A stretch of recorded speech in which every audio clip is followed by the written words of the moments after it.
Hello students, welcome back to JKS academy. तो आज हम करने वाले हैं कंप्यूटर का सेशन स्टार्ट। सारा कंप्यूटर का जितना भी इम्पोर्टेंट टर्म्स आती हैं, कंप्यूटर के फादर कौन हैं, कितने जनरेशन्स ऑफ कंप्यूटर है, इसका काम क्या होता है, पहला कंप्यूटर कौन सा था, सारा डिस्कस करेंगे इसी हम सेशन में। और ये फर्स्ट पार्ट है इसका, ठीक है। तो और भी इसके पार्ट्स आएंगे जिसमें हम सारा कंप्यूटर पढ़ने वाले हैं। 3-4 क्लासों में हम इसको ख़त्म कर देंगे, ठीक है। और ये आपके सभी कॉम्पिटिटिव एग्ज़ाम्स के लिए बहुत ही इंपॉर्टेंट होने वाला है। इतना ही पढ़ेंगे आप तो आप अपना कोई भी कॉम्पिटिटिव एग्ज़ाम जो है क्रैक कर सकते हैं। तो आइए शुरू करते हैं, ध्यान से देखिएगा। सबसे पहले हमारे पास जो कंप्यूटर है, बेसिक कंप्यूटर होता क्या है, तो इसकी फुल फॉर्म है commonly operated machine particularly used for trade, education and research, ठीक है। तो कंप्यूटर क्या है? जनरल पर्पस मशीन है जो कॉमनली डिजिटल सर्किटरी से चलती है और जो एक्सेप्ट करती है इनपुट, उसको हम इनपुट देते हैं और वो हमें आउटपुट देती है, ठीक है। और स्टोर करती है, मैनिपुलेट करती है, जनरेट करती है आउटपुट डाटा, नंबर के फॉर्म में, टेक्स्ट के फॉर्म में, ग्राफिक्स के फॉर्म में, वॉइस के फॉर्म में, वीडियो फाइल्स के फॉर्म में और इलेक्ट्रिकल साइंस के फॉर्म में, ठीक है। और उसको जो इंस्ट्रक्शन दिए जाते हैं, ठीक है, उस सभी को क्या कहते हैं हम? प्रोग्राम। क्योंकि प्रोग्राम के हिसाब से ही चलेगा ना, जो भी प्रोग्राम उसमें फीड होगा। नेक्स्ट देखिए, इंपॉर्टेंट पॉइंट आता है फादर ऑफ कंप्यूटर। तो चार्ल्स बेबेज जो है वो कौन है? फादर है कंप्यूटर का। और मॉडर्न कंप्यूटर का फादर कौन है? Alan Turing. एलन ट्यूरिंग जो है फादर ऑफ मॉडर्न कंप्यूटर, और फादर ऑफ कंप्यूटर आ गया चार्ल्स बेबेज। तो जो बेसिक आर्किटेक्चर है कंप्यूटर का वो किया था जॉन वॉन न्यूमैन ने, ठीक है। 1947 से 49 के बीच में जो बेसिक आर्किटेक्चर कंप्यूटर का तैयार किया था जॉन वॉन न्यूमैन ने। और पहले प्रोग्रामर जो थे लेडी आडा लोविले, 1880 में इन्होंने फर्स्ट प्रोग्रामर थी लेडी आडा लोविले। नेक्स्ट देखिए, फर्स्ट इलेक्ट्रॉनिक कंप्यूटर जो था उसका नाम था ENIAC, ENIAC जो था ENIAC पहला इलेक्ट्रॉनिक कंप्यूटर था। 1946 में ये आया था, ठीक है। और ये किसने लाया था? JP इकार्ट और JW मोची ने, ठीक है, मोचली ने। देखिए, first computer home user introduced, जो पहला कंप्यूटर है घर के लिए जो इंट्रोड्यूस किया वो था IBM।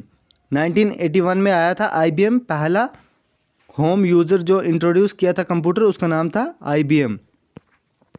नेक्स्ट देखिए, पार्ट्स क्या क्या होते हैं कंप्यूटर में। अब कंप्यूटर तो ठीक है, लेकिन कंप्यूटर में अंदर क्या क्या पार्ट्स होते हैं। तो हार्डवेयर की बात करेंगे सबसे पहले हम। तो हार्डवेयर में वो आता है, ठीक है, हार्डवेयर जो कंप्यूटर का हार्डवेयर होता है जिसको हम फिजिकली टच कर सकते हैं, ठीक है। जिसमें आता है मॉनिटर, जो आपकी स्क्रीन आ गई, कीबोर्ड जिस पे आप टाइप वगैरह करते हैं, इंस्ट्रक्शंस देते हैं, ठीक है, इनपुट डालते हैं, माउस जिससे हम स्क्रॉल करते हैं और एक्शन को परफॉर्म करते हैं, ठीक है। और इसमें जो है पार्ट्स जो है इस कंप्यूटर के, इसमें आता है हार्ड डिस्क भी आती है जिसमें स्टोरेज हम जो है स्टोर कर सकते हैं, मदरबोर्ड आता है, वीडियो कार्ड आता है, और भी आते हैं, ठीक है। और इनपुट डिवाइसेस कौन से हैं? इनपुट डिवाइसेस जो होते हैं कंप्यूटर के, जो इनपुट डिवाइसेस होते हैं ये प्रोवाइड करते हैं डाटा, ठीक है। इससे हम क्या करते हैं? डाटा को इनपुट देते हैं और ये करता है, कंट्रोल करता है सिग्नल्स को और प्रोसेसिंग सिस्टम को, ठीक है। और नेक्स्ट देखिए, इनपुट डिवाइसेस के एग्जांपल्स आपने याद रखनी है, कीबोर्ड, माइक, उसके बाद स्कैनर, डिजिटल कैमरा और जॉयस्टिक जो हैं ये इनपुट डिवाइसेस हैं। तो इसकी एग्जांपल आपने याद रखनी है। क्वेश्चन ऐसे आ सकता है कि इनमें से कौन सा इनपुट डिवाइस है, तो आपको पता होना चाहिए कि इनपुट डिवाइसेस कौन कौन से हैं। तो कीबोर्ड क्या है? Keyboard most fundamental input device है, ठीक है, कंप्यूटर का, ठीक है, जिससे हम डाटा को एंटर करते हैं। कीबोर्ड से क्या करते हैं? डाटा को एंटर करते हैं। माउस की बात करें तो माउस से भी एक इनपुट डिवाइस है जिससे हम क्या करते हैं? इनपुट करते हैं, डाटा सेंड करते हैं, सिग्नल, ठीक है। उसके बाद जो लेफ़्ट बटन होता है माउस का वो एंटर बटन है, ठीक है। और राइट बटन जो है उससे हम सेलेक्ट कर सकते हैं, ठीक है। नेक्स्ट देखिए, ट्रैक बॉल्स। ट्रैक बॉल क्या होता है? ट्रैक बॉल एक इनपुट डिवाइस है। क्या है ट्रैक बॉल? इनपुट डिवाइस है, ठीक है, जिसे हम डाटा को कंप्यूटर में क्या कर सकते हैं? एंटर कर सकते हैं, ठीक है, इलेक्ट्रॉनिक डिवाइसेस की मदद से। और इसका क्या एक और प्रोग्राम जो सर्विस है जो ट्रैक बॉल की, ये किस पर्पज़, ये जैसे ही माउस का पर्पज़ होता है ना, वैसे ही सेम पर्पज़ के लिए इसको हम यूज़ करते हैं। लेकिन जो इसका डिज़ाइन होता है ये मूवेबल बॉल की तरह होता है, ठीक है, टॉप से, ठीक है, जो माउस के ऊपर होता है जिसे हम आगे पीछे करते हैं, ठीक है, रोल करते हैं, स्क्रॉल करते हैं, ठीक है। नेक्स्ट देखिए बारकोड रीडर। बारकोड रीडर क्या है, ये भी एक इनपुट डिवाइसेस है, ठीक है, और ये इसे हम क्या करते हैं, आउटपुट प्रिंटेड जो है उसको स्कैन करते हैं जो हमारे पास होता है, और ये उस स्कैन को जो है, जो कोड को जो है स्कैन करता है और हमें आउटपुट देता है। नेक्स्ट देखेंगे, नेक्स्ट देखिए डिजिटल कैमरा। डिजिटल कैमरा जो है जिसमें हम फ़ोटो वगैरह लेते हैं, ठीक है, और वो हमें स्क्रीन पे दिखाई देते हैं। गेम पैड क्या है, गेम पैड जो है वो कंट्रोलर है वीडियो गेम्स के लिए। जॉयस्टिक, अब जॉयस्टिक भी एक इनपुट डिवाइस है, ठीक है, इसको हम यूज़ करते हैं ताकि हमें कुछ डायरेक्शंस मूव्स कर सकें, ठीक है, कंप्यूटर में या फिर किसी भी डिस्प्ले में या फिर गेम वगैरह खेलने के लिए। माइक्रोफोन, माइक्रोफोन की बात आती है तो ये एक इंस्ट्रूमेंट है जो कन्वर्ट करता है साउंड वेव्स को इलेक्ट्रिकल एनर्जी में, ठीक है, और रिकॉर्ड भी करता है, ट्रांसमिट करता है और एम्पलीफाई करता है। स्कैनर, स्कैनर का यूज़ क्या है यहाँ पे, स्कैनर जो है वो स्कैन करता है डॉक्यूमेंट्स को और कन्वर्ट करता है उनको डिजिटल डाटा में। वेबकैम, वेबकैम क्या है, वेबकैम एक वीडियो कैमरा है जो कनेक्ट होता है कंप्यूटर से और वो अलो करता है जो इमेजेस, जैसे हम वेबकैम करेंगे, वीडियो कॉल करेंगे तो वो इंटरनेट यूज़र्स देख सकते हैं उसको, जिसको हम अलो करते हैं, पब्लिक रखते हैं या जिसको भी हम अलो करते हैं। नेक्स्ट आता है ऑप्टिकल कैरेक्टर रिकॉग्निशन, ठीक है, OCR। तो ये मैकेनिकल इलेक्ट्रॉनिक जो कन्वर्जन करता है इमेजेस का टाइप्ड में, हैंड रिटन में या फिर प्रिंटेड टेक्स्ट में, ठीक है, OCR। नेक्स्ट हमारे पास आ गया डिजिटाइज़र। डिजिटाइज़र जो है कन्वर्ट करता है एनालॉग इन्फॉर्मेशन को डिजिटल फॉर्म में। तो डिजिटाइज़र का फंक्शन क्या है, वो कन्वर्ट करता है एनालॉग इन्फॉर्मेशन को किसके फॉर्म में, डिजिटल फॉर्म में। अगला देखिए ऑप्टिकल मार्क रीडिंग, OMR। सारे जैसे पहले, अभी तो CBT होते हैं, कंप्यूटर बेस्ड टेस्ट होते हैं, ठीक है, लेकिन पहले क्या होता था, अभी भी होते हैं, OMR शीट होते हैं, उस पर हम क्या करते हैं, ABCD ऑप्शन होता है, हम किसी एक को लगाते हैं, ठीक है, तो वो OMR क्या होता है, वो ऑप्टिकल मार्क रीडर है, ठीक है, जो पेंसिल या फिर पेन के द्वारा हम जो पहले ही उसकी पोजीशनें सेट करते हैं, एग्ज़ाम जैसे देते हैं, ठीक है, उसके बाद क्या होता है वो चेक करता है, जब हम उसको पेपर के फॉर्म में होता है और वो क्या कर सकता है, चेक कर सकता है। सेंट्रल प्रोसेसिंग यूनिट आ गया एक उसके बाद, तो सेंट्रल प्रोसेसिंग यूनिट CPU जिसको शॉर्ट फॉर्म में कहा जाता है, ठीक है, ये इलेक्ट्रॉनिक सर्किटरी है, कंप्यूटर में होता है CPU, ठीक है, और ये क्या परफॉर्म करता है, ठीक है, कंप्यूटर का प्रोग्राम है जो परफॉर्म करता है बेसिक अर्थमेटिकल लॉजिकल कंट्रोल। सारा कंट्रोल ज़्यादा किस में होता है, CPU में ही होता है। CPU के बिना जो आपका मॉनिटर है वो खाली एक स्क्रीन ही है, ठीक है, क्योंकि इंस्ट्रक्शन जब तक दिखेंगे नहीं, और वो कौन देगा, CPU। तो CPU क्या होता है, CPU हार्ट ऑफ कंप्यूटर है। कंप्यूटर का हार्ट कौन क्या है, CPU। दिल नहीं होता तो इंसान क्या करता, कुछ भी नहीं कर सकता था, इंसान तो ज़िंदा ही नहीं रहता। तो वैसे ही कंप्यूटर का हार्ट क्या है, CPU है। CPU देखियो, CPU क्या करता है, फैच करता है इंस्ट्रक्शन को, फिर उसके बाद इंटरप्रेट करता है, डाटा को भी फैच करता है, प्रोसेस करता है डाटा को लिखता भी है। तो ये सारे फंक्शंस हैं CPU के। अब आउटपुट डिवाइसेस की बात करते हैं, तो आउटपुट डिवाइसेस जो होते हैं वो क्यों यूज़ होते हैं, ताकि डाटा को भेजा जाए एक कंप्यूटर से दूसरे कंप्यूटर में, ठीक है, या फिर दूसरे डिवाइस में एक डिवाइस से। तो जो मोस्ट डाटा आउटपुट है वो कौन भेजता है, ह्यूमंस भेजते हैं, ऑडियो या फिर वीडियो के फॉर्म में। एग्जांपल इसमें मॉनिटर, प्रोजेक्टर, स्पीकर, हेडफोन और प्रिंटर, ये जो हैं एग्जांपल्स हैं आउटपुट डिवाइसेस की। और मॉनिटर क्या होता है, जो डिस्प्ले करता है, ठीक है, कलर डिस्प्ले होती है आजकल, तो पहले ब्लैक एंड वाइट होती थी, जो डिस्प्ले करता है जो भी हम उस पर दिखाना चाहें, टेक्स्ट या फिर इमेजेस, ठीक है। तो मॉनिटर्स होते हैं 2 टाइप के।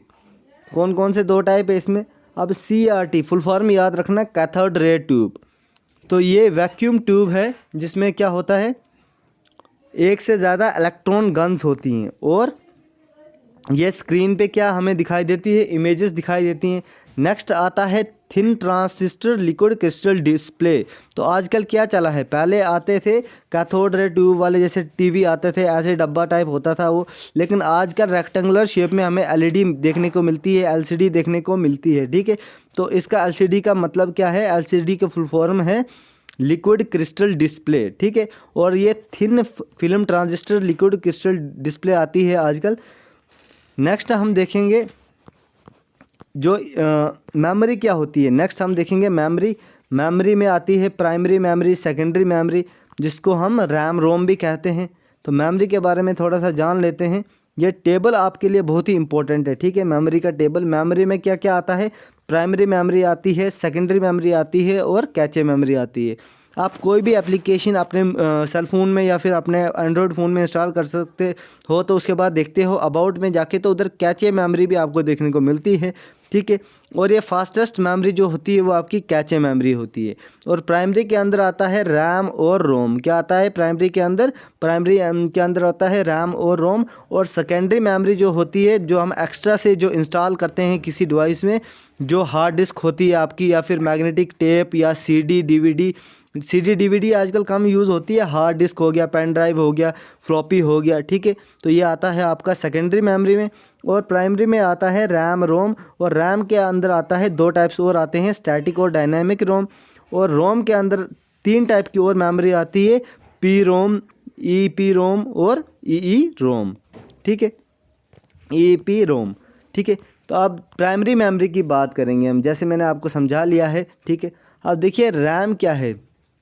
रैम का मतलब होता है रजिस्टर। देखिए, सबसे पहले रजिस्टर के बारे में जानेंगे प्राइमरी मेमोरी में। अब आप रजिस्टर के बारे में जानेंगे, रजिस्टर क्या है।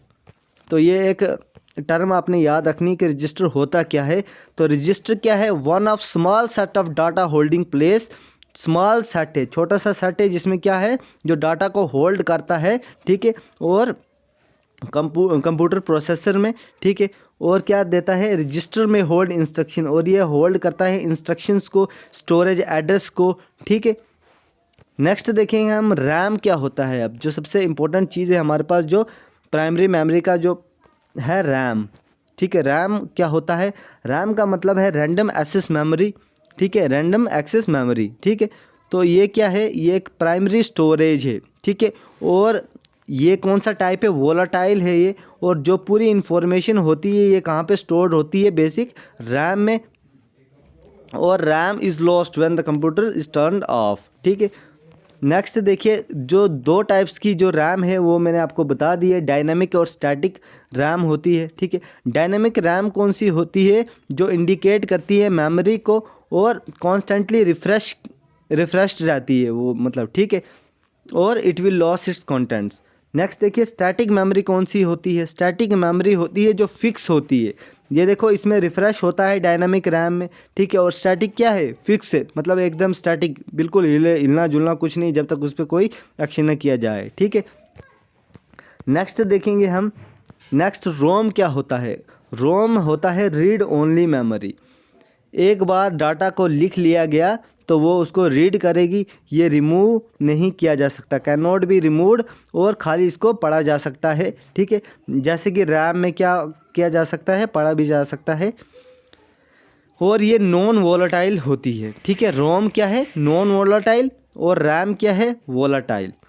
नेक्स्ट देखेंगे, तीन टाइप्स की जो रोम होती है वो कौन सी होती है, मैंने आपको बता दिया है। पहले आती है पी रोम। पी रोम की फुल फॉर्म आपने याद करनी है, प्रोग्रामेबल रीड ओनली मेमोरी। ठीक है, और this form of ROM is initially blank. और पी रोम क्या होता है, ब्लैंक होता है। जो यूज़र होता है या फिर मैन्युफैक्चरर होता है वो राइट कर सकता है डाटा, या फिर प्रोग्राम कर सकता है स्पेशल डिवाइसेस की मदद से। और एक बार ये जो मेमोरी है ये लिखी गई, ठीक है, और प्रोग्राम की गई चिप में, इसको चेंज नहीं किया जा सकता है। ठीक है, पी रोम क्या होता है, प्रोग्रामेबल रीड ओनली मेमोरी। ठीक है, और ये ब्लैंक होती है, और यूज़र या फिर मैन्युफैक्चरर जो है इस पर लिखता है या फिर प्रोग्राम करता है, और ये जो है क्या नहीं होता, इसमें चेंज नहीं होती है। ठीक है, नेक्स्ट देखिए पी रोम। पी रोम जो है इरेज नहीं किया जा सकता, ठीक है, और ये अनयूजेबल बनती है बाद में, क्योंकि एक बार इसको यूज़ किया जाए फिर यूज़ नहीं हो सकती। ईपी रोम क्या है? ईपी रोम होता है इरेजेबल। देखो इरेजेबल, प्रोग्रामेबल, इरेज भी कर सकते हो, प्रोग्राम भी कर सकते हो, रीड ओनली मेमोरी, ठीक है। और ये भी ब्लैंक होती है पहले, लेकिन यूज़र इसमें क्या कर सकता है, चेंजेस भी कर सकता है और प्रोग्राम भी कर सकता है, ठीक है। पी रोम या फिर ईपी रोम क्या है? ये इरेजेबल भी है, ठीक है, ये इरेजेबल भी है और कैन बी रीड, इसको पढ़ा भी जा सकता है। ई पी रोम जो आ गई डबल ई पी आर रोम जो है, इसका मतलब है इलेक्ट्रिकली इरेजेबल। ये इलेक्ट्रिकली इरेजेबल है, प्रोग्रामेबल भी है, और जो रोम है, ये जो काइंड है रोम का, ये लिखा जा सकता है या फिर इलेक्ट्रिकल डिवाइसेस के मदद से इसको जो क्या है स्टोर भी किया जा सकता है डाटा इजीली, और मॉडिफाई भी किया जाता है। ईपी रोम को क्या किया जाता है? मॉडिफाई भी किया जाता है, इरेज भी किया जाता है और प्रोग्राम भी किया जाता है। कैचे मेमोरी देखिए, ये एक टेम्परेरी होती है, टेम्परेरी की टाइप टेम्परेरी मेमोरी होती है। इसको हम क्लियर कैचे कर देते हैं तो वो फिर डिलीट हो जाता है, ठीक है। और कैचे मेमोरी को सीपीयू मेमोरी भी कहा जाता है, ठीक है। नेक्स्ट देखेंगे हम, नेक्स्ट देखिए unit of data measurement. 4 bit का क्या बनता है? एक निबल बनता है, ठीक है, और 2 निबल का 8 बिट हो गया, 8 बिट का 1 बाइट बनता है, ठीक है। और देखिए 124 बाइट का 1 किलोबाइट बनता है, केबी भी बोल सकते हो, ठीक है। और 124 केबी का 1 एमबी बनता है, ठीक है। और 124 एमबी का 1 जीबी बनता है। हर कोई रिचार्ज कराता है, फिर अपना डाटा देखता है, ठीक है। तो आप यहाँ से इसको याद कर सकते हो कि 1 जीबी अगर आप रिचार्ज कराओगे तो कितना आपको मिलेगा डाटा उसमें? 1024 एमबी आपको मिलने वाला है उसमें, ठीक है। फिर देखिए 1024 जीबी जो है वो 1 टीबी के बराबर होता है, और 1024 टीबी जो है 1 पेटाबाइट होता है, पीबी के बराबर। तो ये आपने डाटा मेजरमेंट आपने इसका याद रखना है, ठीक है। नेक्स्ट बात करते हैं हम सेकेंडरी मेमोरी की। जो सेकेंडरी मेमोरी है कंप्यूटर की, ठीक है, ये डायरेक्टली एक्सेस नहीं होती है सीपीयू से, ठीक है, और ये नॉन वोलेटाइल होती है, ठीक है, नॉन वोलेटाइल मेमोरी है। नेक्स्ट देखेंगे हम जो दूसरे फॉर्म से सेकेंडरी मेमोरी के, उसमें आता है सीडी, फिर डीवीडी, ठीक है, जो रिमूवेबल होते हैं। जैसे हम अपने मोबाइल में कार्ड डालते हैं, पेन ड्राइव डालते हैं, ठीक है, पेन ड्राइव यूज़ करते हैं, तो वो कौन सी आ गई? सेकेंडरी मेमोरी में आता है। हार्ड ड्राइव भी एक इसका टाइप है, फ्लॉपी डिस्क एक सेकेंडरी मेमोरी का टाइप है। उसके बाद देखेंगे हम, हार्ड ड्राइव बोल दिया मैंने, floppy disk, magnetic tape, flash memory, फिर ऑप्टिकल डिस्क, बीम, सीडी रोम, CDR, CDRW, ठीक है, ये सारे जो हैं सेकेंडरी मेमोरी के टाइप्स हैं। नेक्स्ट देखेंगे एबाकस। एबाकस के बारे में ज़रूर आपने कभी न कभी सुना होगा, अगर नहीं सुना है तो मैं आपको बता देता हूँ कि एबाकस क्या है। इसको जाना जाता है पहला मैकेनिकल कैलकुलेटिंग डिवाइस, ठीक है। बहुत सारे बच्चों को एबाकस सिखाया जाता है ताकि वो कैलकुलेट कर सके नंबर्स को। मैथमेटिक्स में यूज़ होता है, और इससे हम इजीली क्या कर सकते हैं? एडिशन और सब्ट्रैक्शन कर सकते हैं एबाकस की मदद से, ठीक है। और ये वुडन फ्रेम में होता है, ठीक है, फिटेड विद राउंड्स। देखो कैसा होता है, ये ऐसा होता है एबाकस, एक ऐसे ऐसे ऐसे इसमें होते हैं, और इधर इस तरीके के आपको देखने को मिलेंगे। ऐसा एक डिवाइस होता है जिससे हम कैलकुलेटिंग के लिए यूज़ कर सकते हैं, एडिशन और सब्ट्रैक्शन के लिए इसको एबाकस बोलते हैं। Sliding the rod. Pascal calculator जो है 1642 में बनाया गया था ब्लासे पास्कल ने, और ये एक फ्रेंच साइंटिस्ट थे, ठीक है, जिन्होंने इन्वेंट किया था एडिंग मशीन को, और जिसका नाम था पास्कल कैलकुलेटर, ठीक है। पास्कल कैलकुलेटर किसने बनाया था? इतना याद रखना है आपने, और कब बनाया था? 1642 में ब्लासे पास्कल ने बनाया था, ठीक है। किसके लिए? एडिशन के लिए होता है कैलकुलेटर, सबको पता है। अब देखिए एनालिटिकल इंजन क्या होता है। एक साइंटिस्ट थे इंग्लैंड के जिन्होंने क्या किया था? Charles Babbage, a scientist from England note to be Charles Babbage के जाने पहचाने थे, जिन्होंने इन्वेंट की थी ऐसी मशीन, और इस डिवाइस को कहते थे एनालिटिकल इंजन। और ये पहला मैकेनिकल कंप्यूटर था, ठीक है, ये पहला मैकेनिकल कंप्यूटर था। और चार्ल्स बेबेज क्या है? फादर ऑफ कंप्यूटर हैं। अगला देखिए, जनरेशन ऑफ कंप्यूटर एक इम्पोर्टेंट पार्ट है। तो पहली जनरेशन जो कंप्यूटर की थी वो वैक्यूम ट्यूब्स की थी, ठीक है, और मशीन लैंग्वेज उसमें यूज़ की गई थी, ठीक है, 1940 से 56 के बीच में। तो जो सेकंड जनरेशन कंप्यूटर आ गया वो हैं ट्रांजिस्टर्स, 1956 से 63 के बीच में आए थे ट्रांजिस्टर कंप्यूटर, और ये असेंबली लैंग्वेज इसमें यूज़ की गई थी। थर्ड जनरेशन जो कंप्यूटर आया था वो आया था इंटीग्रेटेड सर्किट्स का कंप्यूटर, 1964 से लेकर 71 के बीच में चला ये, और ये हाई लेवल लैंग्वेज इसमें यूज़ की गई थी। और जो फोर्थ जनरेशन कंप्यूटर है वो प्रेजेंट में चल रहा है माइक्रो प्रोसेसर्स का, छोटे छोटे प्रोसेसर इसमें यूज़ होते हैं, ठीक है, और 4GL लैंग्वेज इसमें यूज़ हुई थी। कंप्यूटर की लैंग्वेजेस के बारे में पूछा जाता है तो आप इसको ध्यान रखना, 5 स्टार दीजिए इसको। जो फिफ्थ जनरेशन कंप्यूटर है वो प्रेजेंट का है वो भी, और beyond super large scale integrated chips जिसमें यूज़ हुए हैं, ठीक है, और लैंग्वेज है इसकी आर्टिफिशियल इंटेलिजेंस SGL, ठीक है, एक्स रोबोटिक्स, ये लैंग्वेज आपने याद रखनी है। और सुपर कंप्यूटर जो है 5th जनरेशन कंप्यूटर हैं, ठीक है।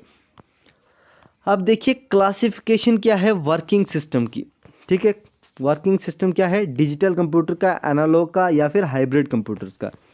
तो क्लासिफिकेशन साइज़ के बेसिस पे होती है, जैसे मेन फ्रेम कंप्यूटर आ गया, मिनी कंप्यूटर होता है, माइक्रो कंप्यूटर होता है, पर्सनल कंप्यूटर होता है, और सुपर कंप्यूटर होता है, ठीक है। तो ये एक छोटा सा टेबल है, अगर आपको इसमें दिखाई दे रहा हो तो मेन फ्रेम कंप्यूटर होता है लार्ज कंप्यूटर, ठीक है। कौन सा कंप्यूटर होता था ये, main frame computer large computer होता था जो कैपेबल, ठीक है, of handling and processing very large amount of data quickly, जो बहुत ही ज़्यादा डाटा जो है क्विकली जो हैंडल करता था, प्रोसेस करता था। और ये लार्ज इंस्टीट्यूशन के द्वारा यूज़ किया जाता है, जैसे कि गवर्नमेंट एजेंसीज़ और लार्ज कॉरपोरेशन इसको यूज़ करते हैं। और मिनी कंप्यूटर जो है ये करता है प्रोसेसिंग और स्टोरेज कैपेबिलिटी होती है इसमें, और ये छोटा होता है मेन फ्रेम कंप्यूटर से, ठीक है। अब देखते हैं माइक्रो कंप्यूटर। माइक्रो कंप्यूटर से बड़ा देखो होता है मिनी कंप्यूटर, याद रखना ये, but larger those of micro computer. Micro से बड़ा कौन सा कंप्यूटर है, मिनी कंप्यूटर, ये पॉइंट याद रखना, 2 बार बोला मैंने। तो माइक्रो कंप्यूटर जो है कंप्यूटर है, स्मॉल स्केल पे इसको यूज़ किया जाता है, ठीक है। नेक्स्ट देखिए पर्सनल कंप्यूटर, जो पर्सनली यूज़ किया जाता है। उसके बाद सुपर कंप्यूटर। सुपर कंप्यूटर क्या है, जो फास्टेस्ट कंप्यूटर है, फास्टेस्ट कंप्यूटर है और एक्सपेंसिव भी बहुत होता है, वो होता है सुपर कंप्यूटर, ठीक है। तो फिलहाल के लिए इतना ही। हम नेक्स्ट सेशन में पार्ट 2 करेंगे कंप्यूटर का, तो इसको 2-3 बार रिवाइज़ कीजिए, नोट्स आपको प्रोवाइड किए जाएंगे। Thank you class.